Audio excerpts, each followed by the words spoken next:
Well, it is an all-Democratic affair in there, and don't Republicans know it, and isn't my next guest ticked off because of it? In fact, Minnesota Congressman John Kline says that the GOP has been left out of this entire process. So, Congressman, I guess no surprises here, but what do you make of it? Well, Neil, you're right. There are no surprises here. This is exactly the same pattern we've seen all year long. The Democrats go behind closed doors. They draft legislation.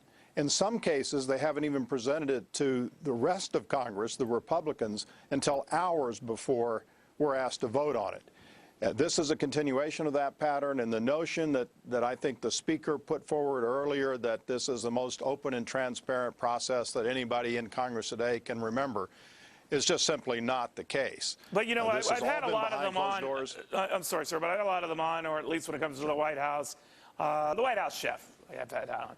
And one of the things they tell me is that they gave you guys a chance. They invited you to the table, and you were opposite, and you said no, and you left in a huff and a tantrum. What say you?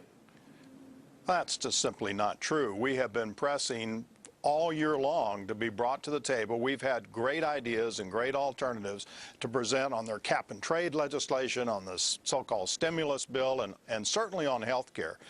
But what they've done is draft the legislation. Democrats draft it. Then they bring it forward and sort of dare Republicans to try to amend it.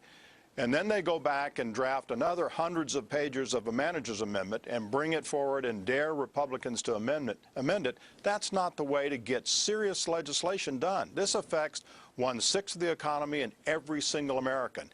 And it ought to be done in a bipartisan way where Republicans and Democrats sit down and say, what is it that we can agree on? Well, you might be right, Congressman. With all respect, sir, that isn't happening. So now we go back to what will likely happen, and that is, and argue with me if you think I'm wrong on this, I think they're going to pass something. It might not be as big as you fear or as big as they want, but they'll get something. And then that proverbial camel's nose is under the tent, and they're there. What do you make of it?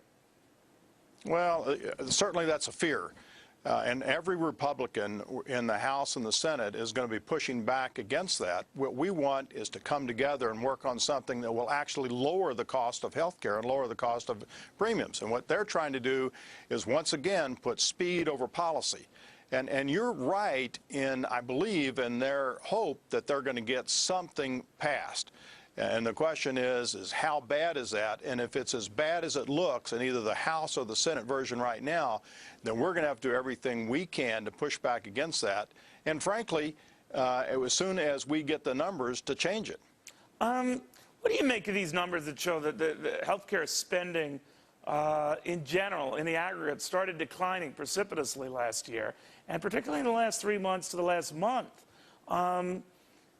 What do you make of it? Is it a recession thing? Is it everyone's watching spending in view of what the government could be doing? What? I think you've hit both of those are possibilities. I mean, that's been new information that I've just picked up on during the break here. And certainly the economy, the recession could be part of that, and people hedging their bets across the board. They don't know what's going to happen.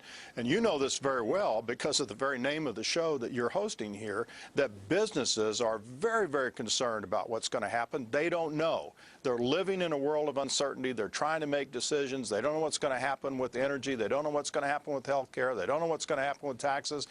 They're trying to make decisions, and they don't know what's going to happen. It's all the more reason, frankly, to get back where we started, why this debate on health care ought to come out from behind closed doors. It ought to go into a legitimate conference committee, and it ought to be covered. I understand that C-SPAN has been demanding coverage of this. It ought to be. The president said he wants to do that. Let's see it. We shall see. That's right. Brian Lamb is pushing for that. Congressman, Happy New Year to you. Thank you for coming. And Happy New Year to you, Neil.